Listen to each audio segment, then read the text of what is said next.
इन्होंने खुद कहा था कि अगर कर्जा लिया तो खुदकुशी करूंगा। मैंने हमेशा खुदकुशी की तारीख मांगी है जो मिल नहीं रही। हुकूमत सिंध ने सिंध भर में सुई गैस की बंदिश पर अपने शदीद रद्द-ए-अमल का इजहार करते हुए इसे हुकूमत की नाकामी करार दिया है। सिंध असेंबली के कमेटी रूम में मुश्तरका प्रेस कॉन्फ्रेंस करते हुए सूबाई वजीर तवानाई इम्तियाज शेख, वजीर ट्रांसपोर्ट अवैस कादिर शाह, वजीर आला सिंध के मुशीर बराए इत्तलात और anti corruption barrister Murtaza Wahab और साबिक सूबाई वजीर निसार खोड़ो ने कहा कि अवाम पर रोजाना जुल्म ढाया जा रहा है। मैं ये कहता हूँ कि मैंने ऐसी बेगिंग करने वाली हुकूमत शायद अभी तक नहीं देखी कि IMF पर गए लेकिन सेटल नहीं कर सके।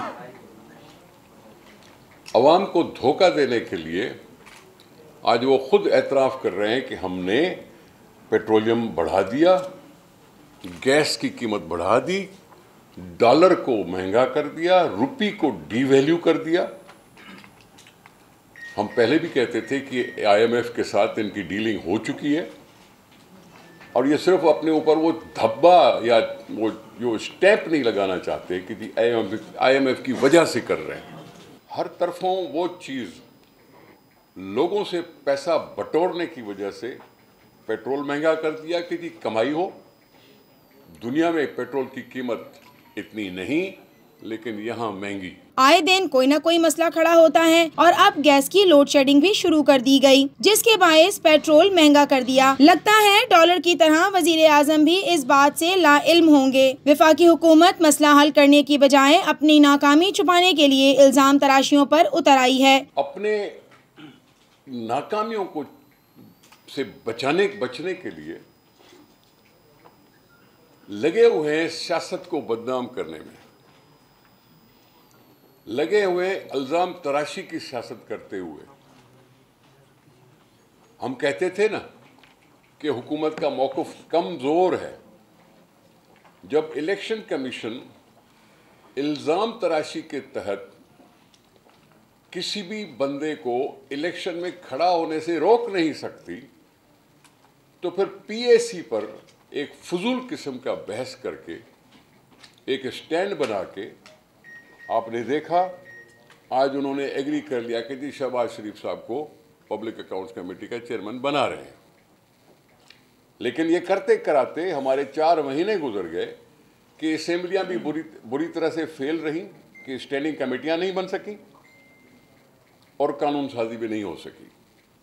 कानून साजी तो इसलिए नहीं हो सकी कि मैं मानता हूं कि हुकूमत ने कोई अपना होमवर्क किया ही नहीं था और उनको भी अचानक मिल गई है वज़रात उज़्मा, तो अब वो इधर उधर फिर रहे हैं।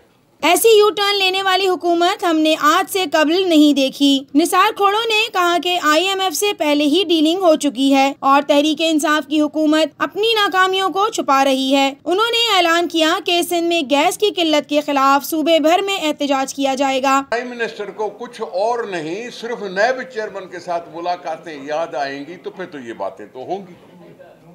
जब वो खुद कहते हैं कि यहाँ कोई इदारा आज़ाद नहीं है सरवाए अफवाज पाकिस्तान के इदारे के, तो उन्होंने सारे इदारों को मातहत कर दिया और फिर लिख के छुपे, कभी छुप के कभी खुल के अगर नैब चेयरमैन के साथ गप्पे लगाएंगे तो बात तो उनके ऊपर पड़ेगी।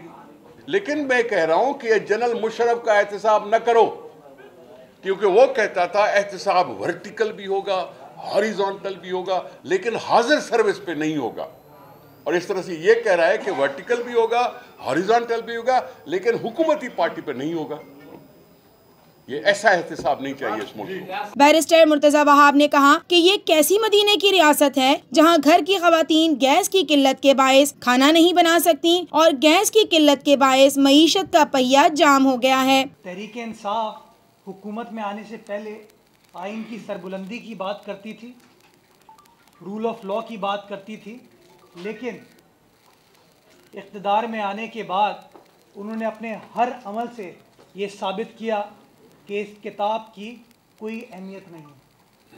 पिछले 3 रोज़ में जो गैस की बंदिश सूबा सिंध के सार्फिन के साथ की गई है, मैं समझता हूँ वो आइन से इन्हिराफ है, आइन के आर्टिकल 158 से इन्हिराफ है, उसकी खिलाफ वर्जी है। सिंध की आवाम को बार बार गैस की लोड शेडिंग का सामना होता है। ये कैसी मदीने की रियासत है ये कैसी मदीने की रियासत है जिसके अंदर सिंध वालों को पहले पानी नहीं मिलता था, अब गैस की भी लोड शेडिंग स्टार्ट हो गई है। ये कैसी मदीने की रियासत है कि ख़वातीन घर में अपने घर वालों के लिए खाना नहीं बना सकती क्योंकि गैस उनको नहीं मिल रही। वजीर आजम सिंध हुकूमत और आवाम को मजबूर ना करें, अगर अजाला नहीं किया गया तो सिंध की आवाम सड़कों पर होंगे। उन्होंने कहा कि गैस बंदिश के हवाले से वफाकी हुकूमत से राब्ता किया गया पर गैस बहाली पर कोई पेशरफ्त ना हो सकी। वफाक की जानिब से सिंध के हुकूक को गस्ब करने पर सुप्रीम कोर्ट अज खुद नोटिस ले। ये कैसी रियासत है जिसमें वजीर आजम सुबह को एक फैसला करते हैं और शाम को तब्दील कर दिया जाता है। ये हुकूमत आइन शिकन और नाअहल है। सूबाई वजीर तवानाई इम्तियाज शेख ने कहा कि हमने वफाकी हुकूमत को अपना मौक़िफ़ वाज़ेह कर दिया है। पाकिस्तान तहरीक इंसाफ की हुकूमत कराची वालों से नाइंसाफ़ी कर रही है। हमारी जो पैदावार है सिंध की 2700 MMCFT है और तकरीबन हमें मिलता है 1100 MMCFT। तो मतलब हमें अपनी रिक्वायरमेंट पूरी करके दें। उसके बाद अगर गैस है बचती है तो बिल्कुल पूरे पाकिस्तान को दें। पूरे पाकिस्तान के लोग हमारे भाई हैं, हम कभी भी इस तरह की चीज़ नहीं चाहेंगे, लेकिन पहले हमारी ज़रूरत पूरी करें। लेकिन ना ज़रूरत पूरी होती है बल्कि उल्टा सज़ा दी जाती है। और तहरीक इंसाफ की हुकूमत ने सबसे ज़्यादा जो सज़ा दी है वो कराची वालों को दी है, जहाँ से थोड़े बहुत उनको वोट ज़रूर मिले थे तो उनको महरूम कर दिया गया है बिजली से, और उनको महरूम कर दिया गया है गैस से। और डॉलर की हालत आप देखें, इकोनॉमी की हालत सूरत ख़राब, उस पर ये बेरोज़गारी हो जाएगी। और वज़ीर आला साहब की हिदायत पर जितने भी यहाँ के साइट एसोसिएशंस हैं, इंडस्ट्रियलिस्ट की जितनी एसोसिएशंस हैं, CNG एसोसिएशंस के दोस्तों के साथ मैं राब्ते में हूँ। उनके साथ हम उनके साथ उनके इस जो मुतालबा कर रहे हैं उनकी हिमायत में उनके साथ खड़े हैं। इम्तियाज शेख ने कहा कि मुल्क को बहरान से सिर्फ आसिफ अली जरदारी ही निकाल सकते हैं। मुश्तरका प्रेस कॉन्फ्रेंस से खिताब करते हुए वजीर ट्रांसपोर्ट अवैस कादिर शाह ने कहा कि कराची मुल्की मईशत का हब है और गैस की किल्लत के बायस 1 लाख अफराद अपनी मुलाजमतों पर नहीं जा सके। जब पता चला कि कराची के साथ वही सलूक किया जा रहा है जो माजी में हुकूमतें, वफाकी हुकूमतें जब भी पाकिस्तान पीपल्स पार्टी के अलावा कोई भी पार्टी कोई भी गवर्नमेंट बनाती है, वो जब वफाक में बैठते हैं और सिंध में पीपल्स पार्टी की गवर्नमेंट होती है तो जो सलूक किए गए हैं वही सलूक दोहराया जा रहा है। एक अंग्रेज़ी में कहावत है, 2 wrongs doesn't make right। अगर माजी की किसी गवर्नमेंट ने ये किया तो खान साहब वही करके क्या अपने आप को क्या साबित करना चाह रहे हैं।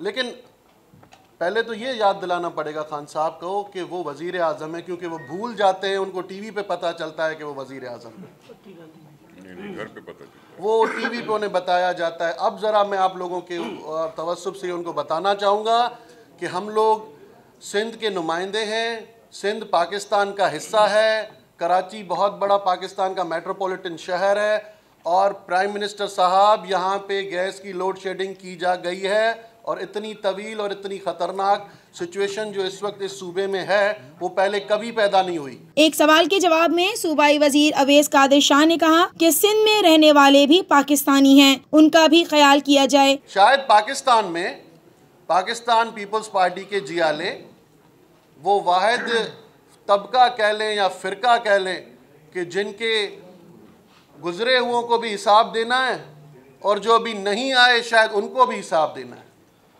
और हम हिसाब के लिए तैयार हैं। हम इस किसी भी ट्रायल से, किसी भी झूठे किस्सों से नहीं डरते। हमारी लीडरशिप यहीं रहेगी और इन सारी चीज़ों को फेस करेगी। मैं इस प्रेस कॉन्फ्रेंस के आखिर में सिर्फ वफाकी हुकूमत से ये कहना चाहूँगा कि ऐसे 10-15 इदारे और बना ले और 10-15 इदारों के सरबराह खुद रख लो, उनको ले आओ। जो आप लोगों को करना है आप हमारे ख़िलाफ़ कर लो, क्योंकि पाकिस्तान में शायद हमारी पार्टी है, हमारे ही जियाले हैं, हमारी लीडरशिप है जिसको हिसाब किताब देना है। वो अलीम खान साहब और वो एक बीबी हैं, उनका नाम मैं नहीं लेना चाहता यहाँ पे, शायद वो सबसे बरी ज़िम्मा हैं। वो बरी हैं क्योंकि वो खान साहब के बहुत करीबी हैं। मेहरबानी करो, सिंध आपका सूबा है और आपके हम भी पाकिस्तान का शनाख्ती कार्ड रखते हैं खान साहब, हम भी पाकिस्तानी हैं। अगर आप टीवी देख रहे हैं तो मैं खुद कह रहा हूं कि आप वज़ीर आज़म हैं और हमारा ख्याल कर लें।